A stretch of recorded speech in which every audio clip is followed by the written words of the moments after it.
जय गुरुदेव।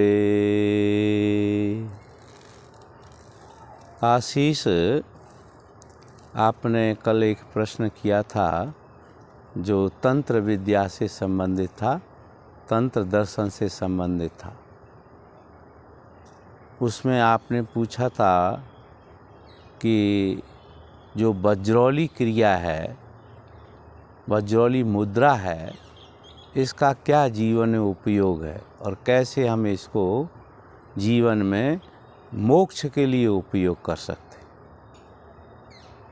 तो देखो, योग की परंपरा को हम देखें तो योग जो है वैदिक विद्या है, ये वेदों से आया है। क्योंकि वेदों को जब सरलीकरण किया गया तो वो उपनिषद रूप में आ गया। अर्थात जब गुरु और शिष्य ने दोनों ने बैठकर वेद के बारे में बात की तो उस गुरु और शिष्य के बीच में जो सत्संग था, जो बैठकर वार्तालाप हुई, उसको ही हम उपनिषदें कहते हैं। तो उपनिषद मुख्यतः सैकड़ों मानी जाती हैं, लेकिन 11 उपनिषद बहुत ही महत्वपूर्ण हैं। फिर उपनिषदों के बाद उस विद्या को, वैदिक विद्या को और सरल किया गया तो उसका रूप जो है दर्शनों में आ गया। दर्शन का अर्थ होता है जो देखा गया ज्ञान है, समझा गया ज्ञान है, अनुभूत जो ज्ञान है, उसको हम दर्शन ज्ञान कहते हैं। 6 दर्शन है मुख्य, उसमें एक दर्शन जो है वो योग है। योग दर्शन और योग सिद्धांत ये मानता है कि सारी जो दुनिया है और सारी दुनिया का जो वस्तुएं हैं वो दो से मिलके बनी है। दो चीज़, अर्थात सारी दुनिया जो है ना वो द्वैतवादी है, दुनिया द्वैत से मिलकर बनी है। अब इसमें दो क्या हैं? तो दो जो है वो दोनों विपरीत शक्तियां हैं। हम तंत्र की दृष्टि से देखें तो भगवान शिव और माता शक्ति, ये जो है योग के दो अंग हैं या दो उनके अस्तित्व हैं। तो शिव और शक्ति दोनों एक दूसरे के विपरीत हैं, लेकिन वो विपरीत होने की वजह से ही एक दूसरे को जानने के लिए रुचिकर भी हैं, एक दूसरे में जो है ना रुचि लेते हैं। क्यों लेते हैं? कि जो चीज़ शक्ति के पास है वो भगवान शिव में नहीं है और जो भगवान शिव में है वो शक्ति में नहीं है।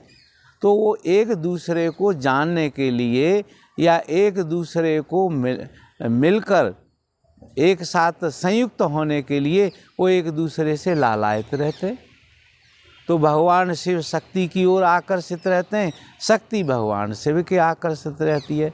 इन दोनों के बीच में जो आकर्षण का बल है उसको ही हम सामान्य भाषा में प्रेम कहते हैं। तो इसलिए योग को प्रेम भी माना गया है ना, प्रेम योग।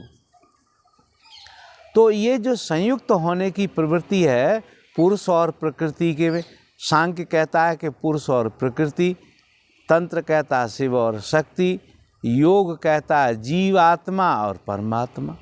इन दोनों के बीच एक आकर्षण है, प्राकृतिक आकर्षण है और एक संबंध है। उस संबंध को ही हम प्राण कहते हैं। प्राण जो है शिव और शक्ति के बीच में संबंध बनाने का माध्यम है। उसको हम एक उनका संयोजक कह सकते हैं। जैसे किसी नदी के 2 किनारे होते हैं, उन किनारों को मिलाने के लिए एक पुल की आवश्यकता होती है। तो प्रकृति का जो द्वैतवादी सिद्धांत है वो ये कहता है कि प्रकृति 2 चीज़ों से मिलकर बनी है और वो दोनों चीज़ें जो हैं एक दूसरे के विपरीत हैं, लेकिन एक दूसरे के प्रति आकर्षित भी हैं। तो वज्रौली क्रिया जो है इसमें 2 शब्द आते हैं, एक वज्र शब्द आता है, एक औली शब्द आता है। तो वज्र का अर्थ होता है कठोरतम, सुदृढ़, मजबूत, हैं, और जो काटने वाला काम करता है, छेदन कर देता है, तो किसका छेदन करता है? औली। औली का जो अर्थ है वो खाली स्थान होता है। औली का जो स्थान है वो खाली स्थान होता है ना। जैसे हिमालय में एक औली घाटी है ना, जहाँ लोग स्केटिंग करते हैं, तो क्या करते हैं कि ऊंचाई से नीचे की ओर आते हैं, तो ऊपर से नीचे की ओर आने में, खाली जगह आने में, उस जो आने की प्रक्रिया है उसको हम जो है ना वज्रौली कहते हैं। तो वज्र कठोरता का प्रतीक है। और इसको हम भौतिक जगत में देखें, काम के क्षेत्र में, तो काम सूत्र कहता है कि वज्र का अर्थ जो है पुरुष अंग है, और औली का जो अर्थ है वो जो है वो स्त्रैण जो अंग है वो उसका अर्थ है।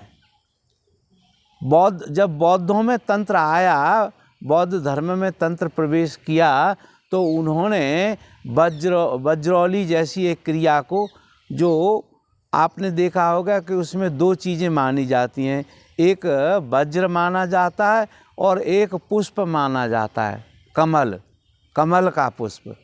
तो कमल का जो पुष्प है वो बहुत कोमल है और वो स्त्री अंग का प्रतीक है, और जो वज्र है वो देखा होगा उसमें वज्र रखा रहता है। या हमें इसको अपने यहाँ एक प्रतीक है हिंदुओं में, शिवलिंग। तो शिवलिंग को अगर हम मंदिरों में देखते हैं तो वो भी इस वज्रौली क्रिया का ही प्रतीक है।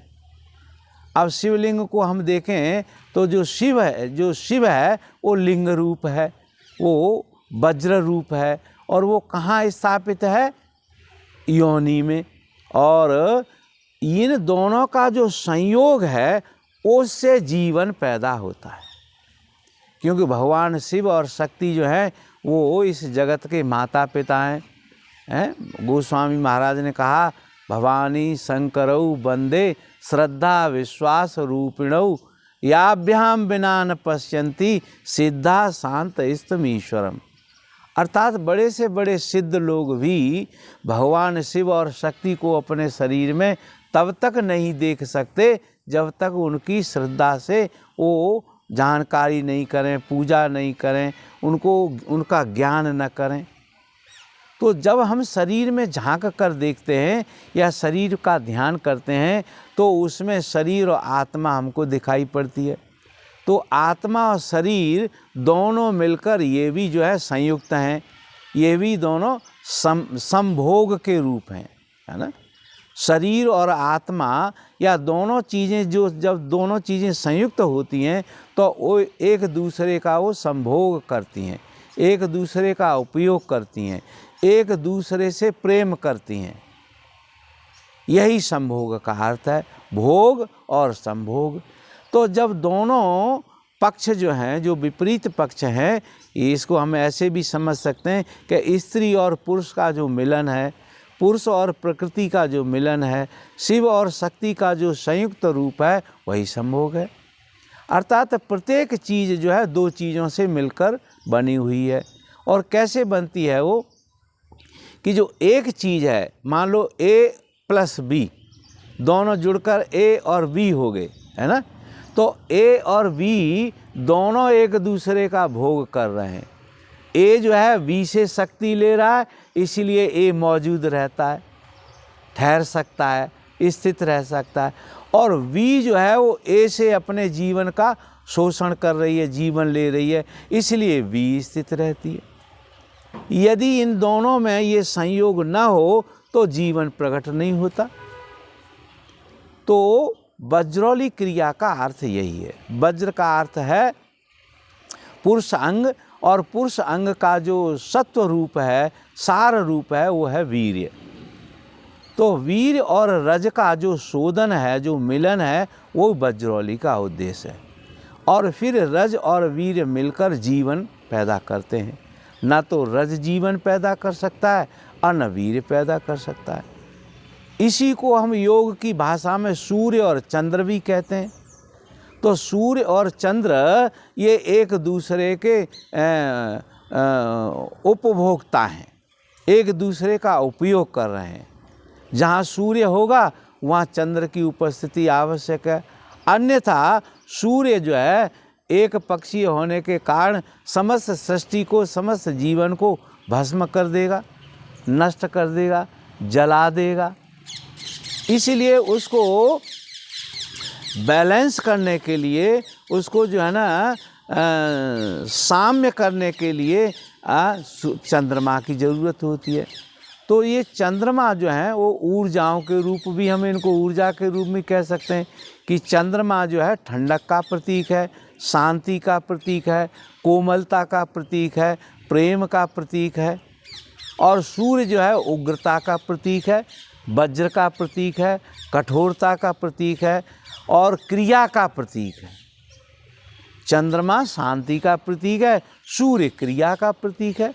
इसीलिए हम हठ योग में कहते हैं कि जो हमारा बायां अंग है, अब हम इसमें ये जो द्वैत सिद्धांत है इसको अपने स्त्री और पुरुष के शरीर में घटा के देखें, इसमें अनुभव करके देखें, तो योग शास्त्र कहेगा कि हमारा जो दाहिना अंग है ये सूर्य का प्रतीक है, सूर्य का प्रतिनिधित्व करता है।